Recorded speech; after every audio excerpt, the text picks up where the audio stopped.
కానీ ప్రభువు వారికి ముందుగానే చెప్పాడు. ఆయన చెప్పకుండా ఆయన వెళ్ళిపోవడం లేదు. లేఖనాలు ఏం చెప్తున్నావో అవి ప్రకారమే చేశాడు. దేవుని వాక్యంలో లేఖనాలు కొన్ని మాత్రమే చూపిస్తాను, చాలా ఉన్నాయి. నెరవేర్చవలసిన లేఖన భాగాలు మాత్రం చాలా ఉన్నాయి. మొదటిది ప్రవచనాలు నెరవేర్పు. యేసు ప్రభు ఇక్కడ ఏమన్నాడు? ఇక్కడ మోసే ధర్మశాస్త్రములోను ప్రవక్తల గ్రంథంలోను కీర్తనలను గూర్చిన వ్రాయబడినవన్నీ నెరవేరవలనని నేను మీ యొద్ద ఉండినప్పుడు మీతో చెప్పిన మాట నెరవేరనని మీతో చెప్పుచున్నాను. అప్పుడు వారు లేఖనములను గ్రహించినట్లుగా ఆయన వారి మనస్సును తెరిచి క్రీస్తు శ్రమపడి 3వ దినమున మృతుల్లో నుండి లేచుననియో యెరూషలేము మొదలుకొని సమస్త జనములలో ఆయన పేరట మారు మనస్సును పాప క్షమాపణ ప్రకటింపబడినని వ్రాయబడి ఉన్నది. ఈ సంగతులకు మీరు సాక్షులు.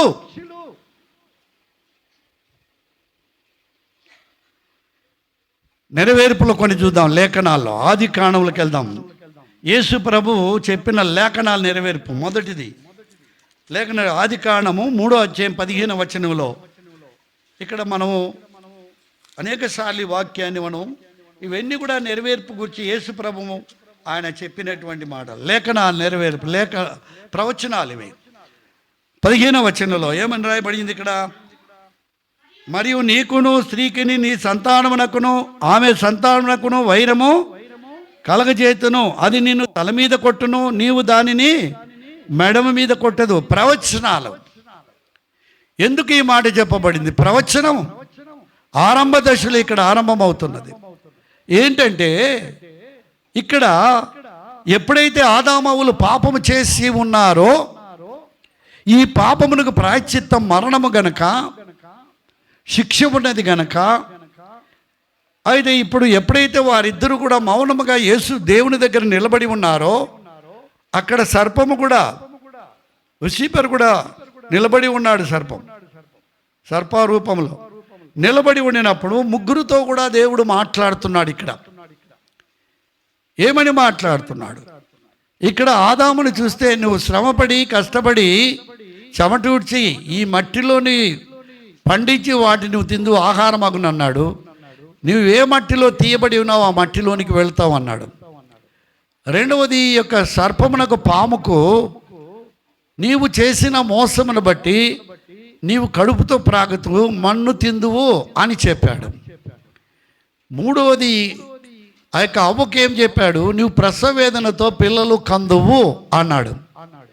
ఈ పాముకు ఇప్పుడు చెప్పినటువంటి మాట ఏంటంటే, ఈ భాగంలో మనం 15వ వచనంలో మనం చూసినప్పుడు స్త్రీ సంతానం మరియు నీకును స్త్రీకిని నీ సంతానమునకును ఆమె సంతానమునకు వైరమును కలగచేతును అంటే ఇక్కడ లూసిఫర్తో మాట్లాడుతున్నాడు.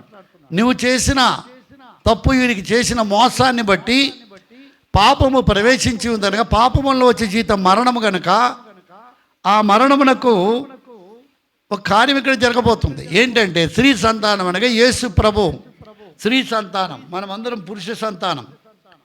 స్త్రీ సంతానం అనగా పరిశుద్ధాత్మ ద్వారా మరియా నువ్వు గర్భము ధరించి కుమారుడు కందువు, ఆయనకి యేసు అని పేరు పెట్టమని చెప్పాడు.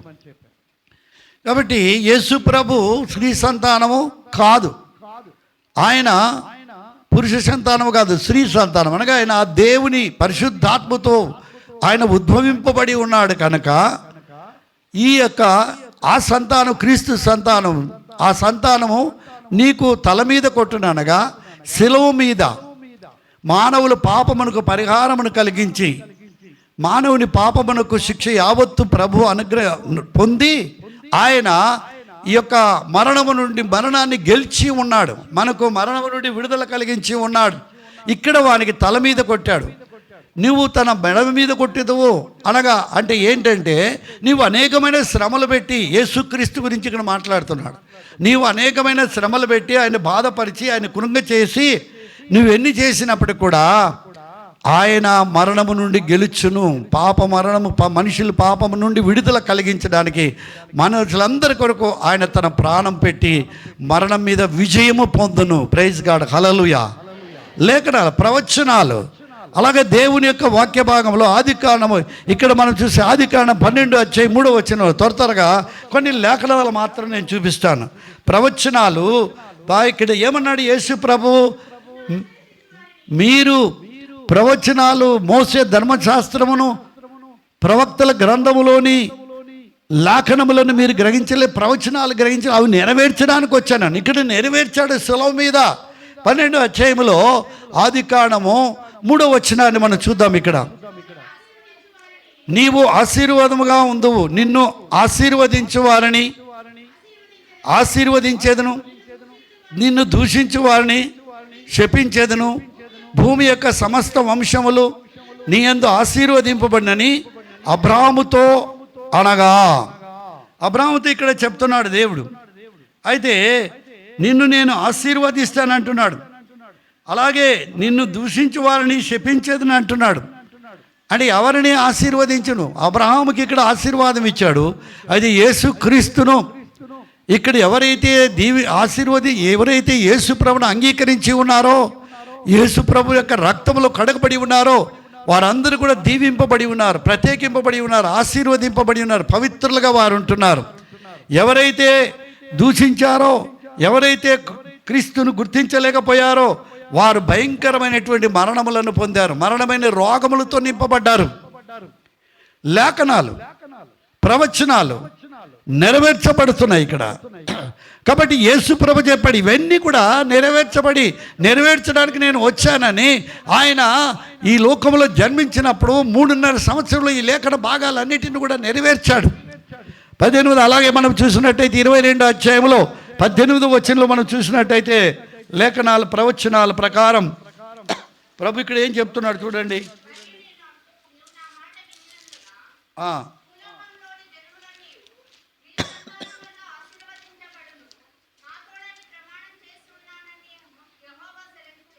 చాలు. కాబట్టి ఇక్కడ 18వ అధ్యాయము 22వ అధ్యాయము 18వ వచనం. మరియు నీవు నా మాట వినినందున భూలోకములోని జనములన్నీయు నీ సంతానం వలన ఆశీర్వదింపబడును, నా తోడని ప్రమాణము చేసి ఉన్నానని యెహోవా సెలవిచ్చాను. కాబట్టి ఇక్కడ భూలోకమంతా కూడా ఇక అబ్రహామును బట్టే కాదు, కానీ అబ్రహామును దేవుడు ఆశీర్వదించాడు. యేసుక్రీస్తు మరణం ద్వారా, యేసుక్రీస్తు కార్చిన రక్తం ద్వారా ఈయన ప్రపంచమంతా కూడా ఆశీర్వదింపబడినట్టుగా ఇక్కడ మనం చూస్తున్నాం.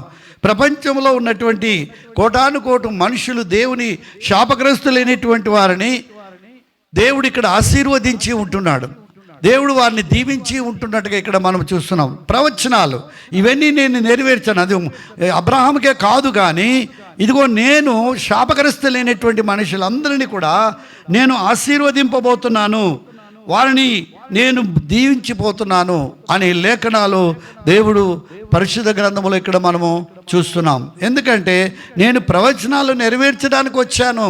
మీకు తెలియదా ఎన్నిసార్లు చెప్పాను ఈ వాక్యాలని. ఆ యొక్క శిష్యులకు యేసు ప్రభు అక్కడ బోధించి ఉంటున్నాడు, కానీ వాళ్ళు మర్చిపోతున్నారు, వారు విడిచిపెడుతున్నారు. అలాగే సంఖ్యాకాండం 21వ అధ్యాయం 9వ వచనంలో చూడండి. ఇక్కడ లేఖన ప్రకారం ప్రభు వారికి చెబుతున్నటువంటి మాట ఇక్కడ ఈ జీవితంలో ఏం జరిగింది. ఇక్కడ 9వ వచనం, కాబట్టి మోసే ఇత్తడి సర్పం ఒకటి చేయించి ఎక్కడ పెట్టాడు? స్తంభం మీద దానిని పెట్టాను. ఆ సర్పము కాట వినిన ప్రతి వాడును ఆ ఇత్తడి సర్పమును నిదానించి చూసినందున బ్రతికెను.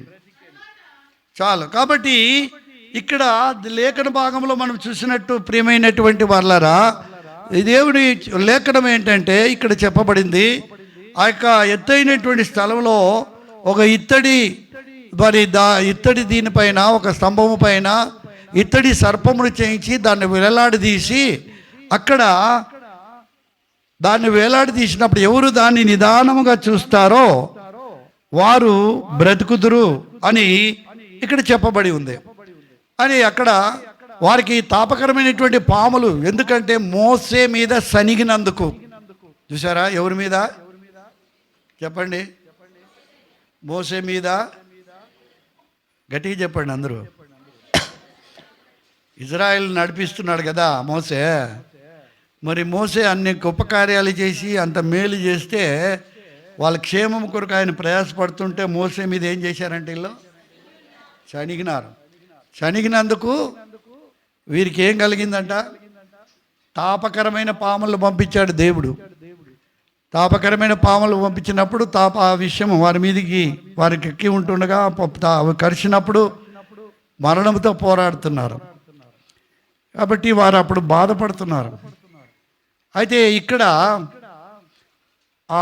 ఎవరైతే దాన్ని నిదానముగా చూస్తారో, ఆ సర్పము దానిపైన వేలాడుతున్నది, ఇత్తడి సర్పం, దాన్ని నిదానముగా ఎవడైతే చూస్తాడో వాడు బ్రతుకును అన్నాడు. అయితే అందరికి కూడా ఈ మాట చెప్పాడు. ఇదిగో అక్కడ ఒక ఎత్తైన స్థలంలో ఒక స్తంభం మీద ఆ ఇత్తడి సర్పం వేలాడుతుంది, దాన్ని మీరు నిదానంగా చూడమన్నాడు. నిదానం అంటే అర్థం ఏంటో తెలుసా? అంటే మీరు ఏమైతే తప్పు చేశారో, ఏదైతే దేవునికి విరోధంగా మాట్లాడి ఉంటున్నారో, ఏదైతే మీరు ఆలోచన చేసినారో, దేనివల్ల ఈ విషపంతో నేను బాధపడుతున్నాను అనేది మీరు గుర్తు చేసుకోండి అని అనగా, నువ్వేం తప్పు చేశావో, ఎందుకు ఇప్పుడు ఆ విషయం మరణక్రమంతో నువ్వు పోరాడుతున్నావో అది గుర్తు చేసుకోమన్నప్పుడు వారందరూ కూడా గుర్తు చేసుకున్నారు. ఏమని? ప్రభువా మమ్మల్ని క్షమించు, మమ్మల్ని ఎంతో చక్కగా నడిపిస్తున్నటువంటి మోసేను ప్రభా, కొన్నిసార్లు ఆయన మమ్మల్ని గద్దించినందుకు, ఆయన సార్లు మా పైన కోపపడినందుకు, కొన్నిసార్లు మాకు ఆకలిగా ఉండినప్పుడు, దప్పికగా ఉండినప్పుడు తట్టుకోలేక ఆయన్ని మేము ఎదిరించినాము, ఆయన మీద సరిగినాము, దయతో మమ్మల్ని క్షమించమని వాటి వైపు చూసినప్పుడు వారిలో ఉన్న విషమంతా కూడా తగ్గిపోయినట్టుగా మనం అక్కడ చూస్తున్నాం. కానీ ఆ పాయింట్ వేరే. కానీ ఆ నిదానముగా ఎప్పుడైతే వారు చూసినారో, ఇక్కడ వారికి ఆ మరణము నుండి, విషసర్పము నుండి వారి జీవితాలలో ఇప్పుడు విడుదల కలిగి ఉంది. అనగా యేసుక్రీస్తు సిలువలో వేలాడుచున్న దానికి ఇది గుర్తుగా ఉంది. ఇంకా దాని విషయాలు మనం తెలుసుకోవాలంటే యోహాను సువార్తలో ఇక్కడ 3వ అధ్యాయంలో ఇక్కడ మనం ఆ భాగాన్ని, లేఖన భాగాన్ని మనం చూద్దాం. యోహాను సువార్త 3వ అధ్యాయము చూడండి. అది కాదు, ఇంకొకటి. ఇది ఎన్నో వచనం? 14వ వచనం చదవండి. అరణ్యంలో మోసే సర్పముని ఎలాగే ఎత్తనో అలాగే విశ్వాసించు ప్రతివాడును నశింపగా ఆయన ద్వారా నిత్య జీవం పొందినట్లు మనిషి కుమారుడు ఎత్తబడవలెను. ఈ లేఖన భాగాన్ని అక్కడ చూపించారు క్రీస్తు. సంఖ్యాకాండంలో మనం చూసినప్పుడు ఆ లేఖన భాగం ఎవరికంటే, ఈరోజు నువ్వు మరణ స్థితిలో ఉన్నావు, విషముతో బాధపడుతూ మరణంతో ఉంటున్నావు, పాములు నిన్ను తాకి విషము నీలో ఎక్కి ఉంటున్నది, అయితే నువ్వు చనిపోతున్నావు. అయితే ఎక్కడ ఆ శిలువ పైన ఉన్నటువంటి ఇత్తడి సర్పముని, ఆ నిలువలో ఉన్నటువంటి దాన్ని వారు నిదానంగా చూశారనగా, ఆ దానిలో వారి పాపములను వారు ఒప్పుకున్నారో, వారు పశ్చాత్తాపడ్డారో, అప్పుడు వారు విషయం వారిలో నుండి వెళ్ళిపోయినట్టుగా, వారు బతికినట్టుగా మనం చూస్తున్నాం. అలాగే యేసుక్రీస్తు మానవులందరి కొరకు కూడా, మీ ఒక్క ఇజ్రాయెల్ కొరకు తప్పు చేసిన మీ కొంతమందికి కాదు, కానీ ప్రపంచంలో భూలోకంలో ఉన్న వారందరి పాపములను క్షమించడానికి ఆయన సిలువలో ఎత్తబడుతున్నాడు. ప్రైజ్ గాడ్, హల్లెలూయా. ఆయన సిలువలో వేలాడుతున్నాడు. ప్రైజ్ గాడ్, హల్లెలూయా.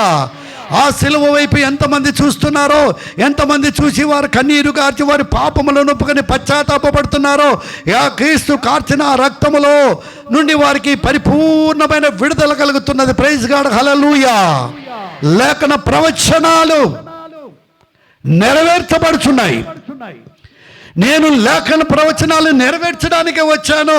అవి మీ మధ్యలో అనేక సార్లు చెప్పాను, మీరు దాన్ని గ్రహించలేకపోయారు.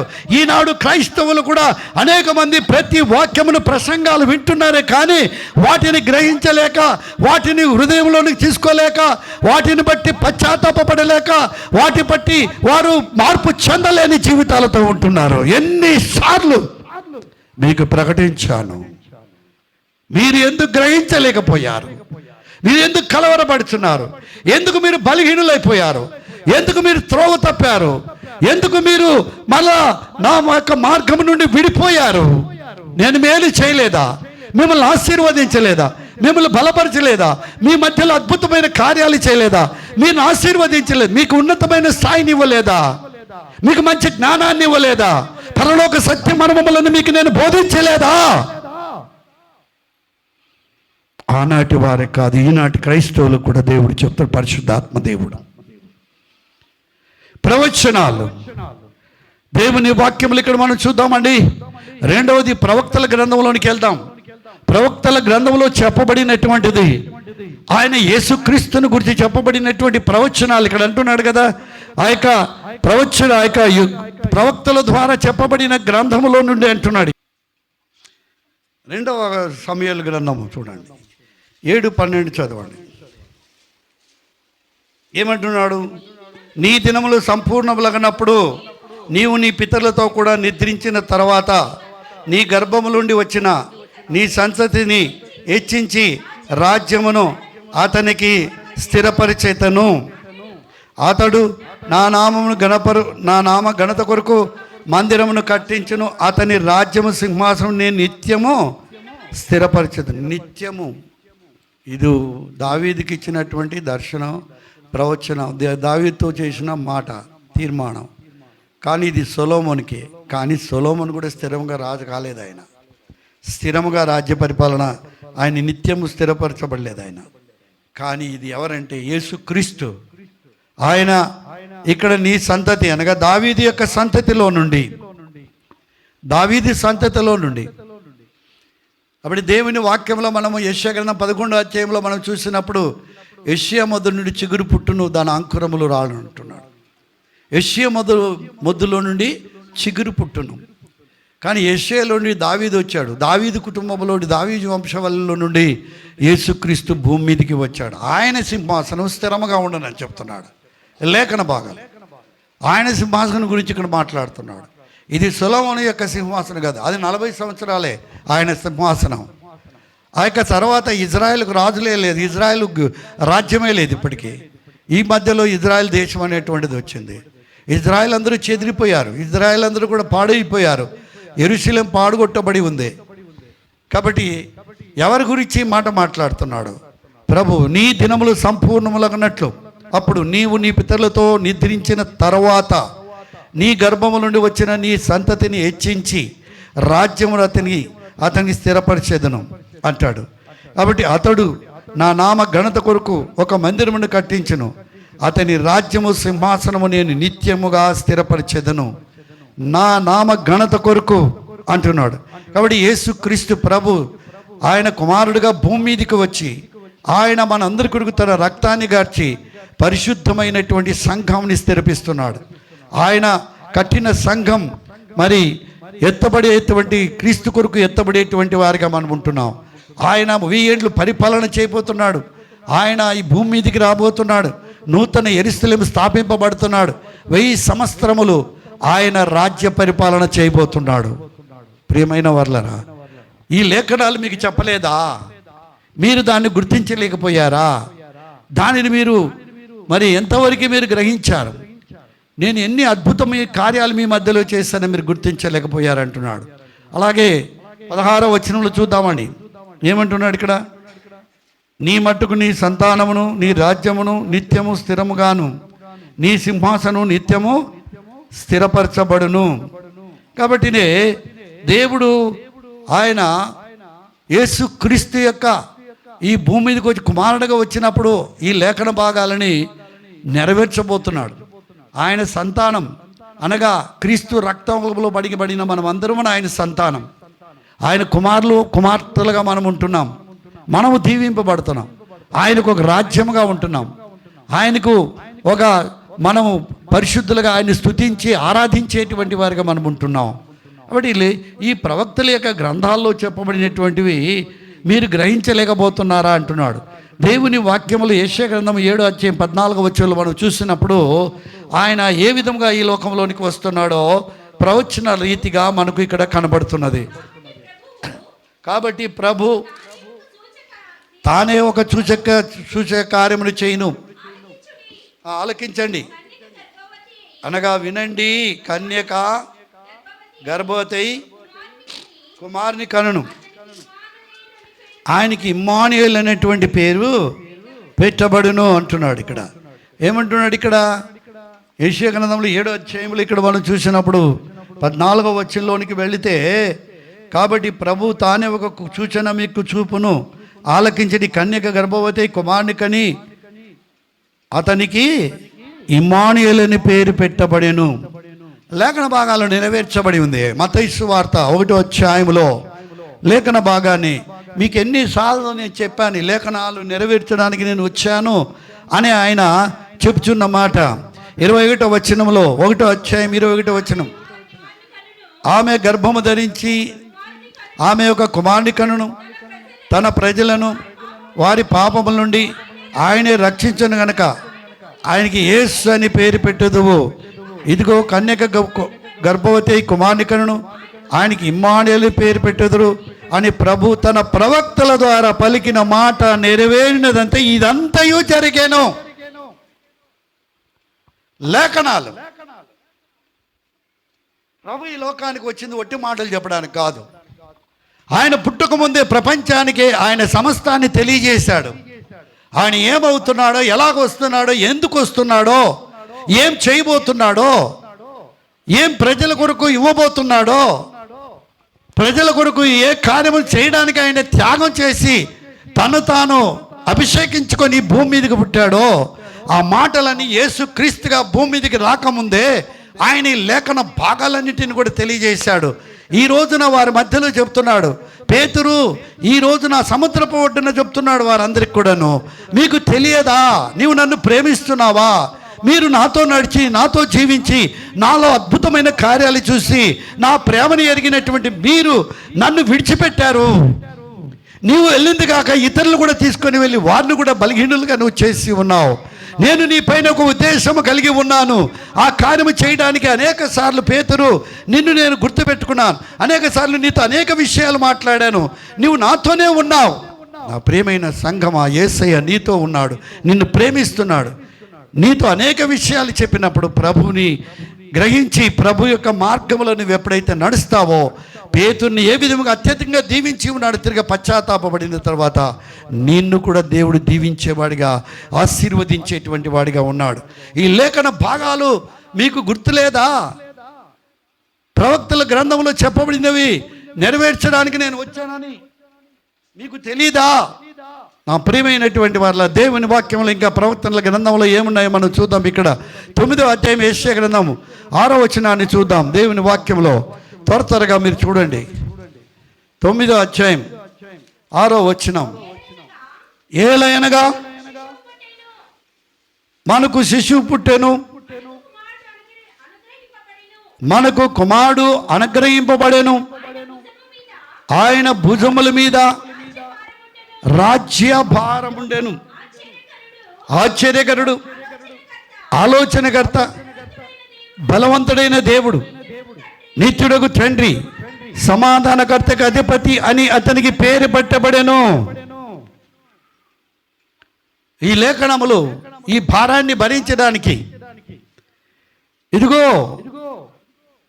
ఆయన భుజముల మీద రాజ్యభారం ఉన్నది అంటున్నాడు. అనగా ప్రజల యొక్క పాపాలు భరించడానికి, నీ పాప భారము కొరకు ప్రాయశ్చిత్తం కావడానికి అంటాడు. ఆయన భుజముల మీద రాజ్యభారం ఉండెను. అందువలన మత్తయి సువార్త 11వ అధ్యాయం 28వ వచనంలో, ప్రయాసపడి పాప భారంను మోసుకొనిస్తున్న సమస్త జనులారా నా ఎత్తుకు రండి, మీ భారం అంతా నా భుజముల మీద వేసుకుంటున్నా. మీ భారాన్ని మీరు మోయలేరు, ఈ పాప భారాన్ని మీరు మోయలేరు. ఆ భారం, ఆ పాపం అనే భారం మీ మీద ఉండినప్పుడు మీ జీవితాలకు ఆనందము, సంతోషం ఉండదు, క్షేమం ఉండదు, నెమ్మది ఉండదు. మీలో భయము, కలవరము, రోగములు, దెబ్బలు, దారిద్రత, ఇవన్నీ కూడా ఈ పాపమనే భారము నిన్ను కృంగి చేస్తుంది. ఈ కృంగిపోయిన జీవితంలో భారమైన పాప భారముతో ఉన్న నిన్ను ఆ భారం నుండి తప్పించడానికే ఈ భూమి మీదకి వచ్చాను. నా భుజముల మీద రాజ్య భారం ఉండేను. అందువలన ఈ 9:29 వచనంలో ఏమంటున్నాడు ఆయన? మత్తయి సువార్త 11:29 వచనం చదవండి త్వరగా. నేను సాత్వికుడను, దీన మనసు గలవాడును గనక మీ మీద నా కాడి ఎత్తుకొని నా యొద్ద నేర్చుకోండి, అప్పుడు మీ ప్రాణములకు విశ్రాంతి కలుగును. ఏలయనగా నా కాడి సులువు, నా భారము తేలిక. చాలు. కాబట్టినే నా భారము, నా కాడి సులువుగా ఉంటుంది, నా భారము తేలిగ్గా ఉంటుంది. మీ భారము కురింకి చేస్తుంది, మీ భారము మరణానికి తీసుకెళ్తుంది, మీ ప్రాణము కన్నీటిలోనికి తీసుకెళ్తుంది, మీ భారము రోగముల్లోనికి తీసుకెళ్తుంది, మీ భారం పిచ్చి వాళ్ళగా చేస్తుంది, మీ భారము అనేక మందిని సమాధానం లేకుండా అనేక మందికి నష్టపరిచేదిగా, దుఃఖపరిచేదిగా, ఆటంకపరిచే, భయమును, కలవరము కలిగించేదిగా ఉంటుంది. అది క్రూరమైనటువంటిది నీ భారం. నా భారం అలాంటిది కాదు, అది తేలికతో ఉన్నటువంటిది, అది నీకు నెమ్మది కలిగించేటువంటిదిగా ఉంటున్నది, తేలికైనటువంటి నేను. కాబట్టి మీ భారమంతా నేను వేసుకుంటాను, నాకు అప్పగించినట్టయితే మీరు అప్పుడు మీకు తేలిగ్గా ఉంటుంది. Praise God. Hallelujah, hallelujah, hallelujah. ఇవి తెలియదా పేతురు? ఈ లేఖన భాగాలు నీకు తెలియదా? ఇవి నెరవేర్చాను. చెప్పబడినవన్నీ కూడా నేను నెరవేరుస్తున్నాను. ప్రవక్తల గ్రంథంలో చెప్పబడినవన్నీ కూడా నెరవేరుస్తున్నాను. యెషయా గ్రంథం 50:6 చూద్దాం. యెషయా గ్రంథం 50:6 ఒకసారి చదువుదాం.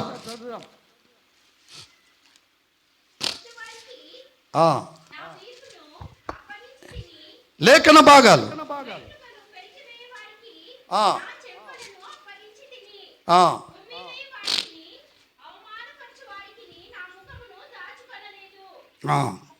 చాలు. కాబట్టి ఇక్కడ లేఖన భాగం, కొట్టువారికి నా వీపును అప్పగించి తిని, వెంట్రుకలు పెరిగివేయి వారికి నా చెంపలను అప్పగించి తిని, ఉమ్మివేయవానికి అవమానపరిచే వారికి నా ముఖమును దాచుకోలేదు.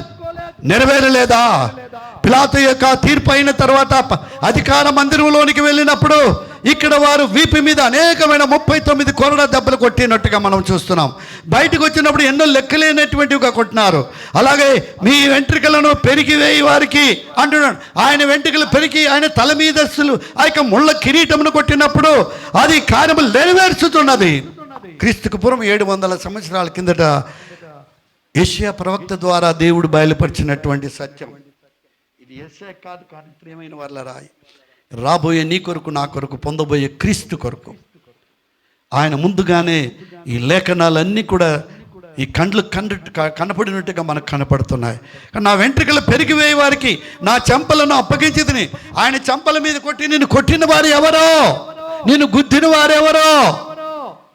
ఈ లేఖన భాగాలు చదువుతున్నావు, సిలువలో చూసావు. ఆ యొక్క సిలువలో ఆయన కొట్టి పొందిన శ్రమలు ఆ ఫిలిముల ద్వారా నీవు చూసావు. నీ హృదయం కరిగిందా?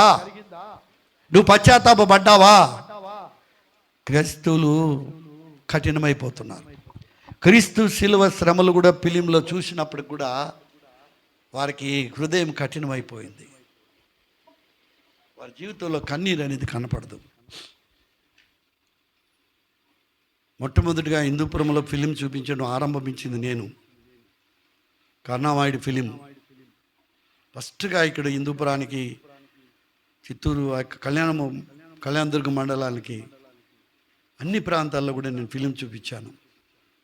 ఆ ఫిలిం చూపించడంలో నాకు సహకరించినటువంటి వారు వేదనాయకం, రాజశేఖరు, వారిద్దరు కూడా నాతో కూడా ఫిలిం మోసారు.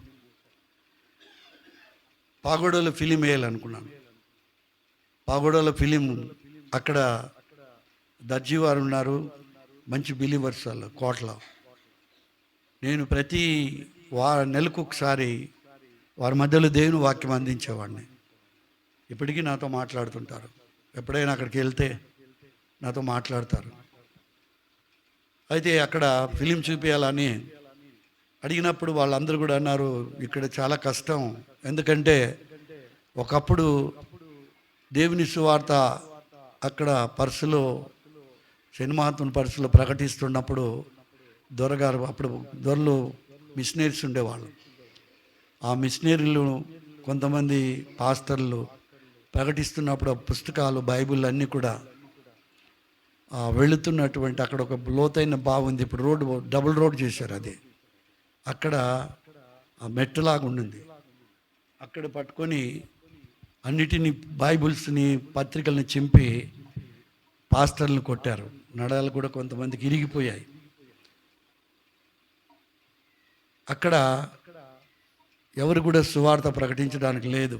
ఆ టైంలో 1976 సంవత్సరంలో 84 సంవత్సరంలో 83 అనుకుంటాను, 83వ సంవత్సరంలో నేను అక్కడ ఫిలిం చూపించడం ఆరంభించాను. అప్పుడు అందరూ కూడా అన్నారు, వాళ్ళు దర్జీ వారు అందరూ కూడా, వారి ఫ్యామిలీ అంతా, డేవిడ్ అన్నా వద్దన్నా ఇక్కడ ఫిలిం మాత్రం వద్దు, మీరు ఎట్లా మా ఇంట్లో వాక్యం చెప్తున్నారు, అక్కడ డెవిల్స్ పట్టిన వాళ్ళు చాలామంది వస్తున్నారు, చాలా విడుదల కలుగుతూ ఉంది. ఆ టైంలో లేదు, నాకు ఇక్కడ ఫిలిం చూపించాలని ఆశ ఉంది అని చెప్పాను. సరే అని ఎక్కడ చూపించాలా ప్రభువా అని ప్రార్థన చేశాను. ఇక్కడ ఫిలిం ఎలాగైనా చూపించాలని.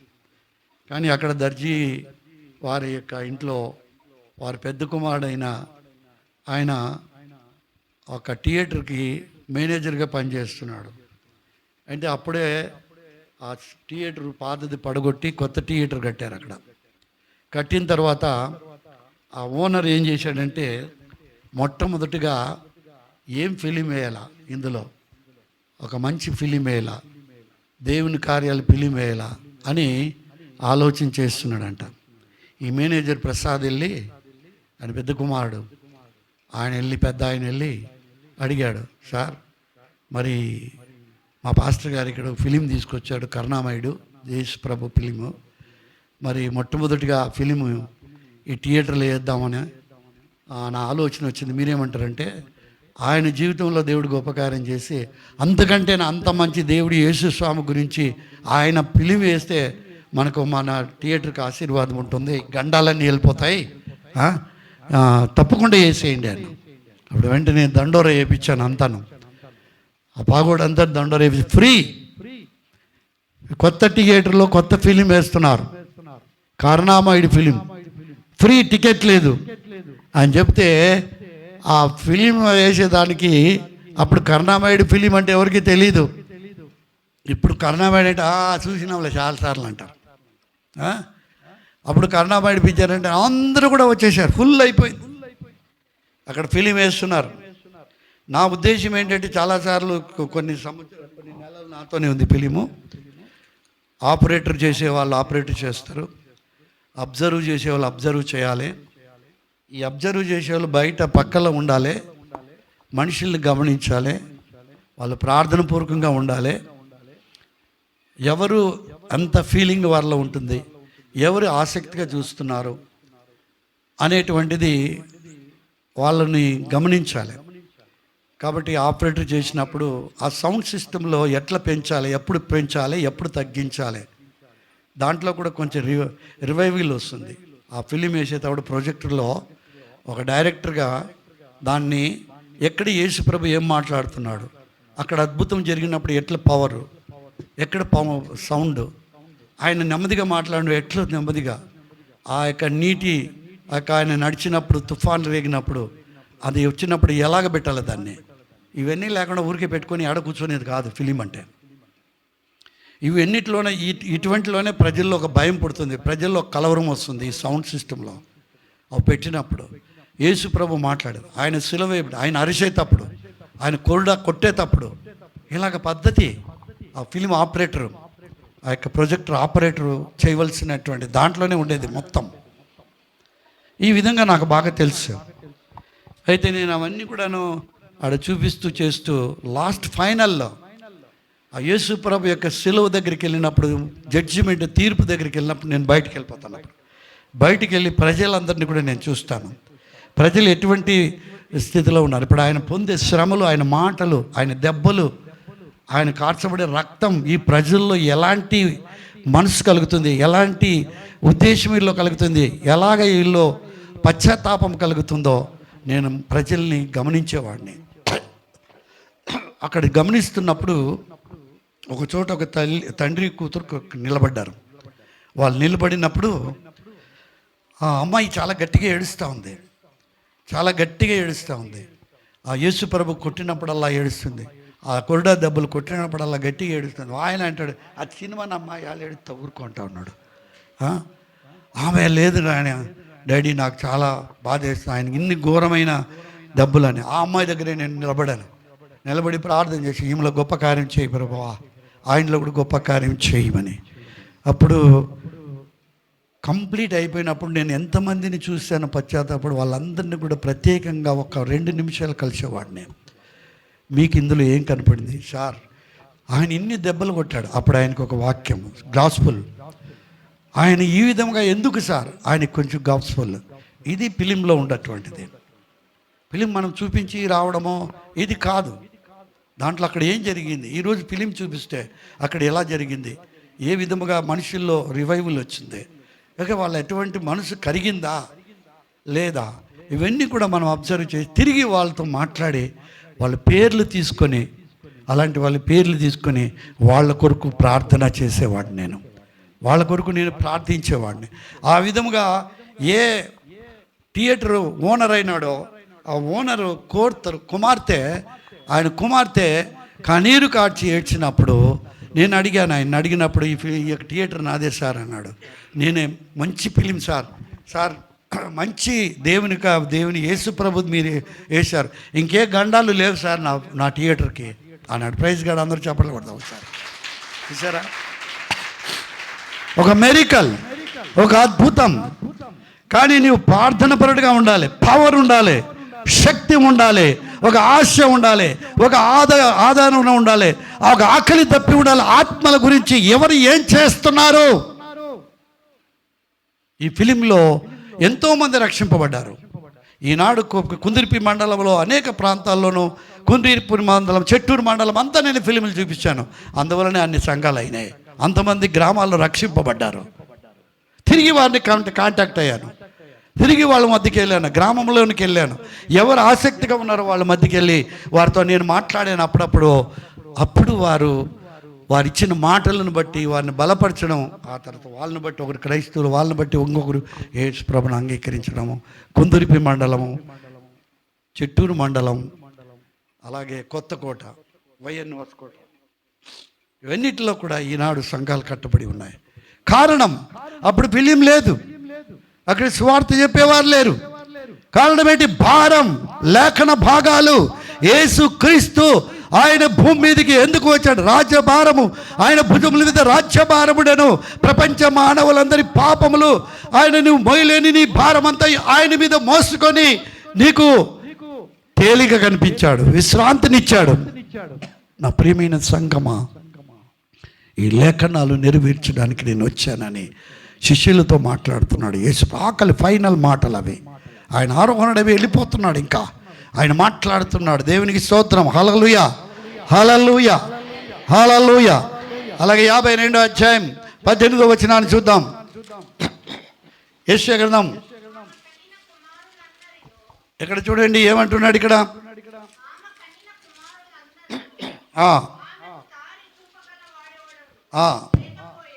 లేకపోయిను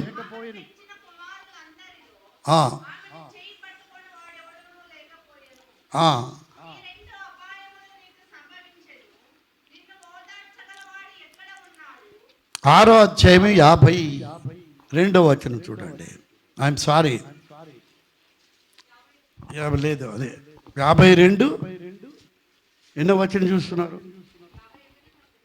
52:13 వచనం చదవండి. 50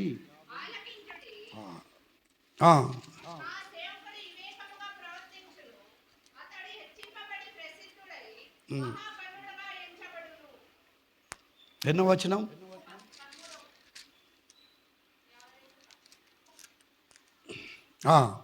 ఆలకించుడి, నా సేవకుడి వివేకముగా ప్రవర్తించును, అతడు హెచ్చింపబడి ప్రసిద్ధుడై మహాగణుడుగా ఎంచబడను. కాబట్టి వినండి, నా సేవకుడు అనగా యేసు దేవుడు తన కుమారుడు గురించి భూమి మీదకి వచ్చేటువంటి ప్రభువుని గురించి మాట్లాడుతున్నాడు ఇక్కడ. కాబట్టినే వివేకముగా ప్రవర్తించును. యేసుక్రీస్తు జ్ఞానము లేనివాడుగా ప్రవర్తించలేదు. ఇక్కడ ఆయన జ్ఞానమును, ఆయన మాటలను ఆశ్చర్యపడుతున్నారు అందరూ కూడా. ఆయన 15 సంవత్సరాల వయసులోనే ఆయన దేవాలయంలో ఉండినప్పుడు, యెరూషలేము దేవాలయంలో ఉండినప్పుడు, ఆ మహాపండుగకి వెళ్ళినప్పుడు తల్లిదండ్రులు నజరేతుకు వచ్చేసారు. ఆయన ఉన్నాడు, తిరిగి ఎదుక్కొని పోయారు. ఆయన ఎదుక్కొని వెళ్ళినప్పుడు దేవాలయంలో అక్కడ ఉన్నటువంటి యాజకుల మధ్యలో, ప్రధానికుల మధ్యలో, పెద్దల మధ్యలో కూర్చొని దేవుని వాక్యాన్ని, ఆ లేఖన భాగాలన్నింటినీ ప్రకటించినప్పుడు ఈ చిన్నపిల్లవానికి ఇంత జ్ఞానం ఎక్కడ వచ్చి ఉంది, అలాగే ఇంత జ్ఞానం కలిగి ఎంతగా ఈయన ఇట్లా బోధిస్తున్నాడు. ఆయన జ్ఞానానికి ఎవరు కూడా ఎదురు చెప్పలేకపోయారు. అనేటువంటి వాళ్ళ లేఖన భాగాలు ఇక్కడ మనము గుర్తిస్తున్నాం. అయితే దేవుని వాక్యంలో ఇంకొకటి మనం చూస్తున్నాం. పరిశుద్ధ గ్రంథంలో ఇక్కడ మనం చూస్తే లేఖనాల్లో గ్రహించినట్టుగా కీర్తనల గ్రంథం 32వ కీర్తన, 32వ కీర్తన. త్వరగా నేను చెప్పేస్తాను, ఊరికే లేఖనాలు మీకు చూపిస్తాను.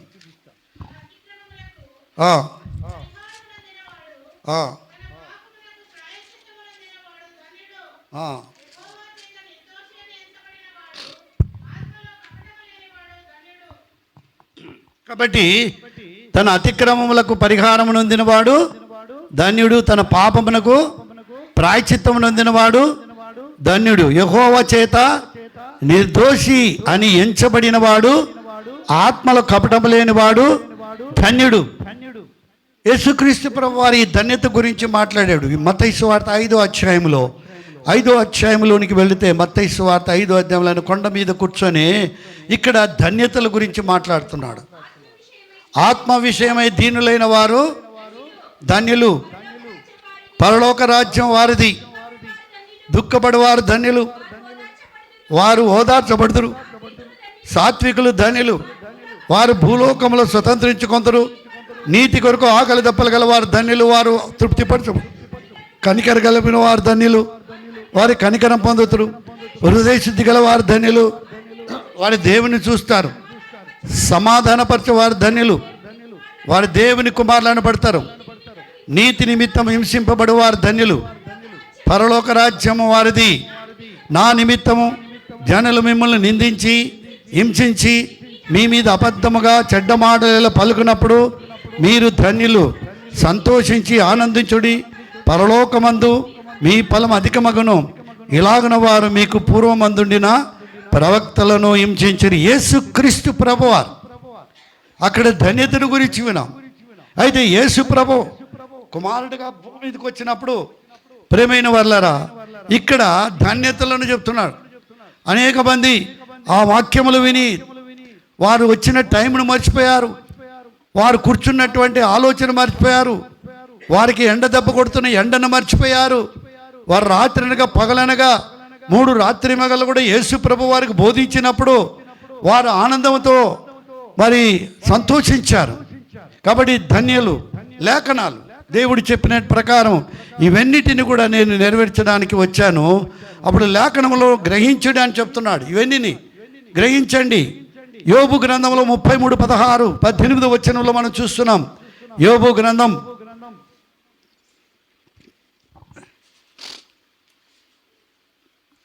33వ అధ్యాయము 16 నుండి 18 వచనం వరకు.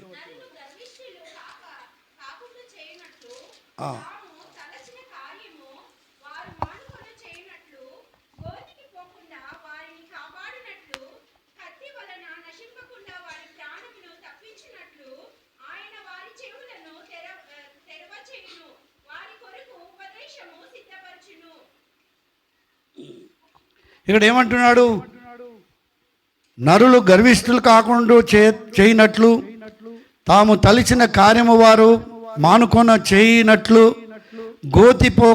గోతికి పోకుండా వారిని కాపాడినట్లు, కత్తి వలన నశింపకుండా వారి ప్రాణములను తప్పించినట్లు, ఆయన వారి చెవులను తెరవచేయును, వారి కొరకు ఉపదేశము సిద్ధపరచును. ఇక్కడ మనము వ్యాధి చేత మంచం ఎక్కుట వలనను, ఒకని ఎముకలో ఎడతెగని నొప్పులు కలుగుటను వలనను వాడు శిక్షింపబడను. అయితే ఈ 18 వచ్చిన వరకు ఒక లేఖనాలు ఆయన నెరవేర్చబడి ఉంటున్నాయి.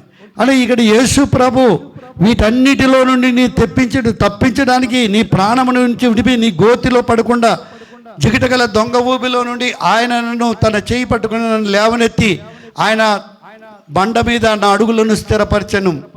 జిగిటగల దొంగ ఊబిలో నుండి ఆయన నన్ను చేయి పట్టుకొని లేపి ఆయన బండ మీద నా అడుగులను స్థిరపరచని దావీదు చెప్తున్నాడు. కాబట్టి బండ అనగా క్రీస్తు. కాబట్టి ఇక్కడ కూడా ఆయన చెబుతున్నటువంటి మాట, శ్రమలో, కష్టంలో, రోగంలో ఉండి బాధలో, మరణ స్థితిలో ఉన్నటువంటి అతడు ఈ మాటలు ఎవరికి చెప్తున్నాడంటే, యేసు ప్రభు ఈ భూమి మీదకి వచ్చినప్పుడు పాపమనే గోతిలో నుండి బంధింపబడిన వారిని విడిపించడానికి అంటున్నాడు. అలాగే ఆయన వారి చెవులను తెరవచేయును అనగా వారికి వివరముగా ఈ లోకములో పరలోక సత్య మర్మములను, పాపమును గూర్చి, ఆయన నీతిని గురించి ఉపదేశము చేయవాడిగా ఉంటున్నాడు అంటున్నాడు ఇక్కడ. కాబట్టి మనం వారి కొరకు ఉపదేశము సిద్ధపరచును. ఇవన్నీ లేఖనాలు. ఆయన ఇవన్నీ కూడా నెరవేర్చాడు. ఇవన్నిటి కూడా మన కొరకు ఆయన మరి నెరవేర్చాడు. ఇవన్నీ నేను నెరవేర్చడానికి వచ్చానండి. ఇంకా లేఖనాలు చాలా ఉన్నాయి. అయితే నేను కొన్ని 3-4 తీసుకుంటున్నాను. ఇవన్నీ నెరవేర్చడానికి వచ్చాను. మీరు ఇన్ని సంగతులను చెప్పినా ఇంకా నన్ను మీరు మర్చిపోయి, నేను చేయలేని కార్యములను అని మీరు బలహీనుడు అనుకొని నేను మీతో ఉండినప్పుడు మీరు గొప్పగా మాట్లాడుకున్నారు. ఇప్పుడు లేని టైంలో ఇప్పుడు నన్ను మహిమపరచాలి, మీరు ఇప్పుడు నన్ను గణపరచాలి, ఇప్పుడు నన్ను సంతోషపరచాలి. ఏ సంగతులను మీకు ఆజ్ఞాపించిన వాటన్నిటిని కూడా మీరు చేయాలి. అందుకొరకు నేను మిమ్మల్ని సిద్ధపరిచి ఉన్నాను. దేవుని వాక్యంలో లాస్ట్ ఫైనల్గా నేను చెప్తున్నాను, క్రీస్తు శ్రమపడి 3వ దినమున లేచెనని లేఖనాలు ఇక్కడ క్రీస్తుకు పూర్వమే చెప్పబడి ఉన్నటువంటిది. యోహాను సువార్త 20:9 ఇక్కడ మనం చూస్తున్నాం. యోహాను సువార్త కొత్త నిబంధన గ్రంథంలో, మళ్ళీ పాత నిబంధనలు చూశారు మీరు. 29 ఇక్కడ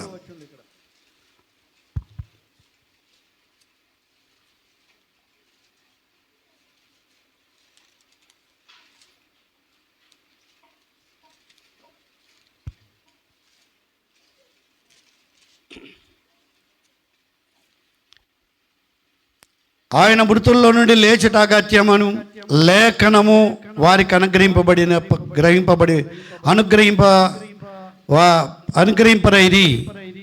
ఏమంటున్నాడు ఇక్కడ 9వ వచనంలో, ఆయన మృతుల్లో నుండి లేచుట అగత్యము. ఏమని? లేఖనము వారికి ఇంకాను గ్రహింపరైరి. ఇంకా గ్రహింపలేదా? ఈ లేఖనము మృతుల్లో నుండి లేపబడుతున్నదని లేఖన భాగము చెప్పబడి ఉన్నది కదా, మీరు ఇంకా గ్రహించలేకపోయారా? కీర్తనలు 16 కీర్తనలో చూడండి, కీర్తనలు 16లో ఏమని చెప్తున్నాడు కీర్తనకరుడు? నీ శరణుజొచ్చి ఉన్నాను.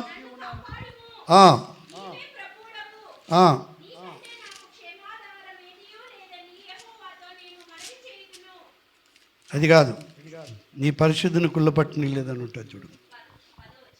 10వ వచనం,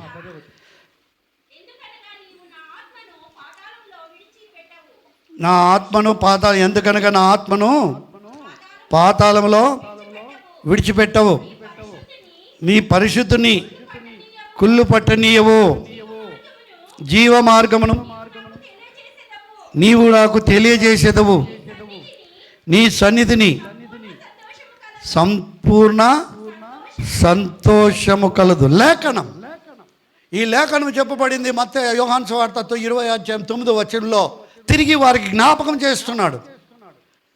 మీరు మందుమతలా? ఈనాడు క్రైస్తవులందరూ మందుమతలే. దేవుని మాటలను వింటున్నారు కానీ విడిచిపెడుతున్నారు. ప్రసంగాలు వింటున్నారు, వినుట మాత్రమే కానీ దాన్ని పాటించడం లేదు. ఈరోజు నా శిష్యులు కూడా అదే చేశారు కనుకనే వారు భయకంపితులైపోయారు, కలవరం పడ్డారు, బలహీనులు అయిపోయారు. ప్రజలకు భయపడి కనపడక ఆ యొక్క ఇళ్లలో దాక్కుని రహస్యమైన స్థలాల్లో దాక్కున్నారు. ఆ బతుకు పాపం ఎప్పుడు చేస్తాడో, దేవునికి విరోధంగా ఉంటావో, దేవుని కార్యాల నుంచి నువ్వు ఎప్పుడు తొలగిపోతావో అప్పుడు నువ్వు మనుషులకు కనపడవు. అప్పుడు ఎవరికి తెలియకుండా నీ పాప చీకటిలు, నీ పాప కార్యములు నువ్వు చేస్తూ ఉంటావు.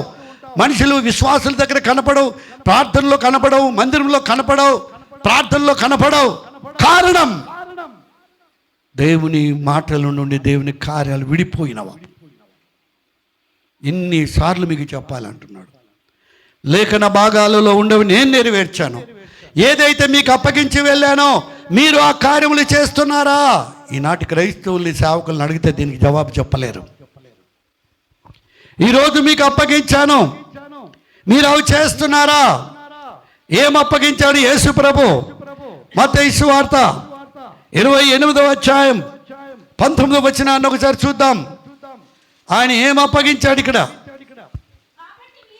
కాబట్టి మీరు వెళ్ళి సమస్త జనులను శిష్యులుగా చేయుడి, తండ్రి యొక్కయు కుమారుని యొక్కయు పరిశుద్ధాత్మ యొక్కయు నామములోనికి వారికి బాప్తిస్మం ఇచ్చుచు నేను మీకు ఏ సంగతులను ఆజ్ఞాపించితునో వాటన్నిటిని గాయకొనవలని వారికి బోధించుడి.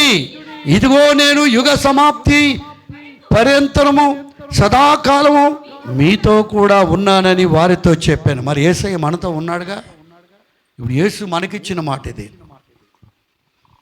ఆనాడు ఈ ప్రభు తండ్రి తనకి ఏం అప్పగించాడో ఆ పనులన్నీ కూడా నేను చేశాను. ఈరోజు నన్ను ప్రేమించి నన్ను వెంబడిస్తున్నటువంటి నేను మీకు ఇస్తున్న ఆజ్ఞ, నేను సదాకాలం యుగ సమాప్తి పర్యంతరం సదాకాలం మీతో కూడా ఉన్నానని చెప్తున్న. భయపడవద్దండి. ఏ ఏ సంగతులను మీకు ఆజ్ఞాపించుతున్నో వాటన్నిటిని కూడా గైకొనవలని వారికి బోధించుడి. తెలియని వారికి చెప్పండి. నా ప్రియమైన సంగమా, యేసు ప్రభు చనిపోయాడు, 3వ దినమున సమాధిలో ఉన్నాడు, 40 రోజులు అందరికి కనబడ్డాడు. కనబడి ఇప్పుడు ఆయన తిరిగి ఇప్పుడు బలహీనులైన శిష్యులతో మాట్లాడుతున్నాడు. ఆఖరి మాటలు, ఆఖరి కలవడము. ఈ మాటలన్నిటిని వారు భద్రపరుచుకున్నారు. వీటన్నిటిని గాయకున్నారు కనుకనే వారు దేవుని కొరకు నిలబడ్డారు.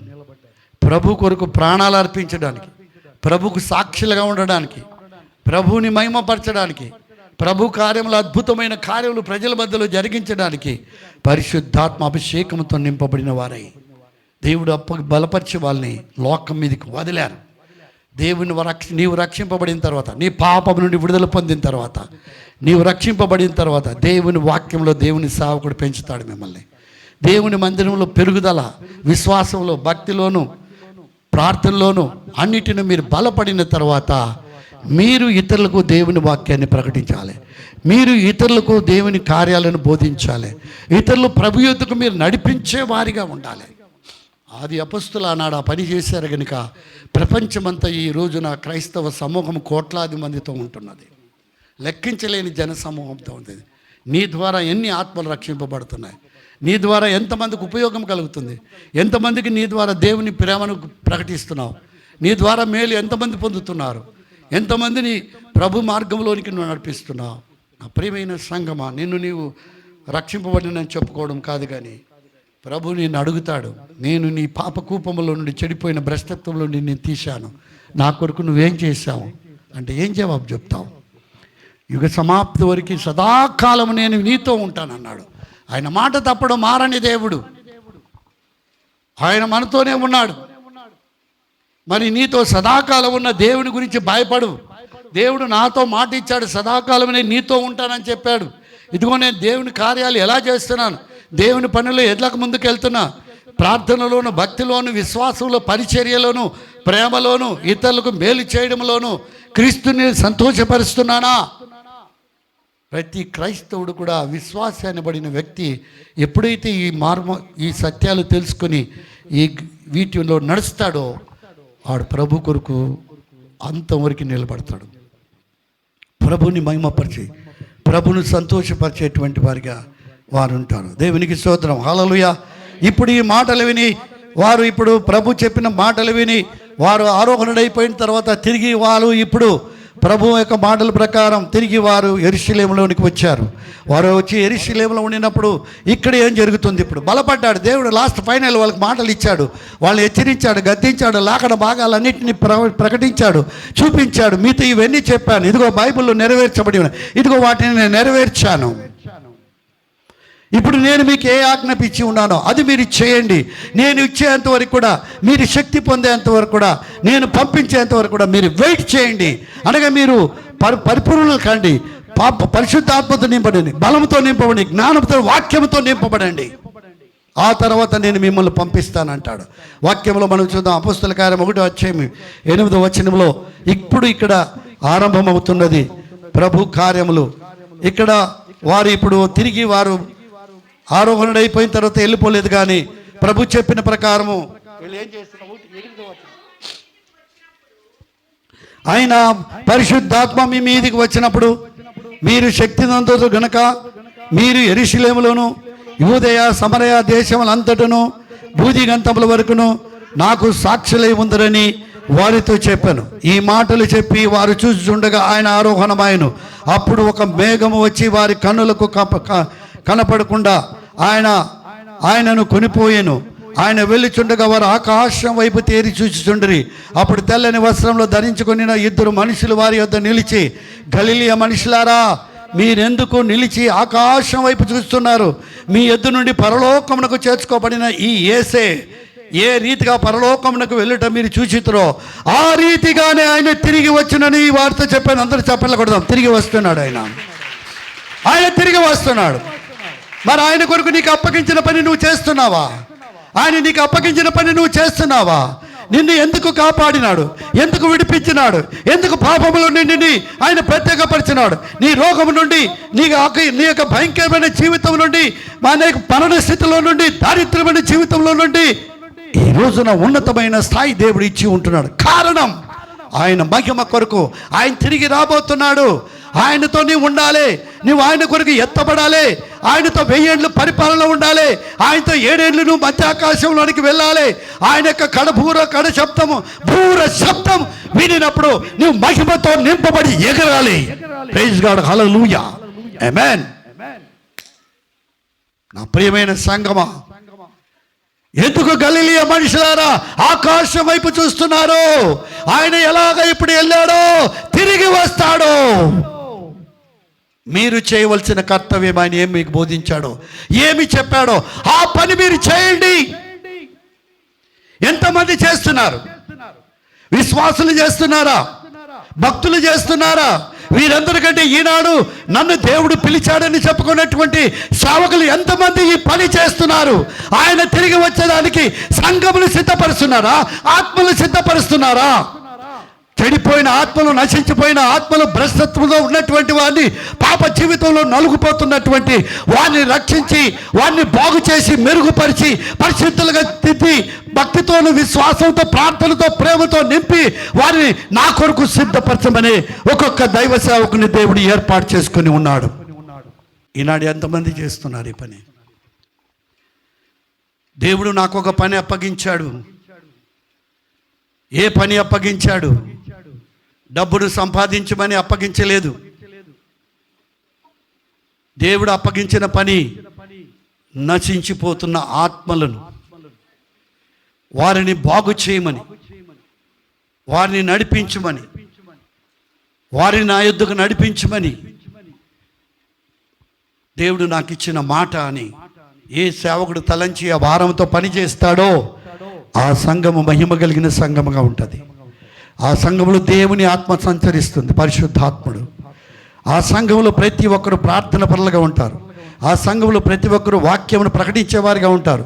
ఆ సంఘములో దేవుని పని కొరకై సిద్ధపాటు కలిగిన వారుగా, ప్రత్యేకింపబడిన వారుగా ఉంటారు. ఆ సంఘములో అనేక మంది సేవకులు లేఖపడతారు. ప్రైజ్ గాడ్, హల్లెలూయా.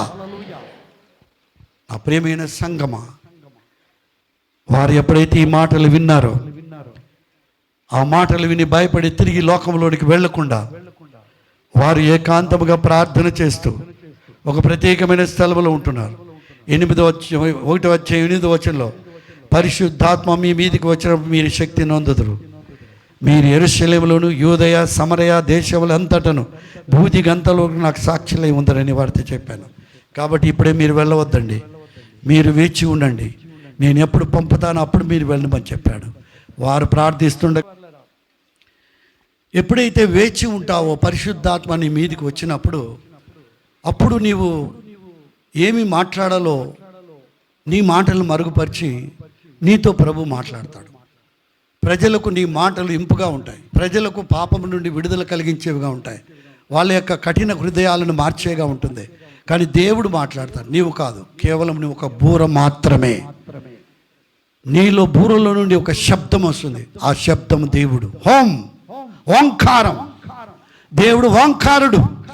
ఓం అనగా శబ్దం, ఆ శబ్దమే ఈ మాట ఇప్పుడు నువ్వు వింటున్న ఈ బాక్సులో వింటున్నటువంటి శబ్దం. ఆ శబ్దము దేవుని శబ్దం. ఇక్కడ నేను మాట్లాడుతున్నా, ఆ శబ్దం మీరు వింటున్నారు. అలాగే ఒక దేవుని సేవకుడు మాట్లాడినప్పుడు అతడు ఒక బాక్స్ లాంటి వాడు, అందులో నుండి దేవుడు మాట్లాడుతున్న శబ్దం వస్తుంది. వాటిని మనం ఎప్పుడైతే వింటామో అప్పుడు మనం రక్షింపబడి ప్రభు మార్గాల్లో మనం జీవించేటువంటి వారిగా మనం ఉంటాం. దేవునికి స్తోత్రం. హల్లెలూయా, హల్లెలూయా. అలాగే దేవుని యొక్క వాక్య భాగంలో ఇక్కడ చూసిన 2వ అధ్యాయం 29వ వచనాన్ని చూద్దాం. ఇక్కడ 29వ వచనంలో ఏం జరిగింది? ఇక్కడ సహోదరులారా, మూల పురుషులకు దావీదును గురించి మీతో నేను ధారాళంగా మాట్లాడవచ్చును. అతడు చనిపోయి సమాధి చేయబడిను, అతని గోరి నేటి వరకు మన మధ్య ఉన్నది.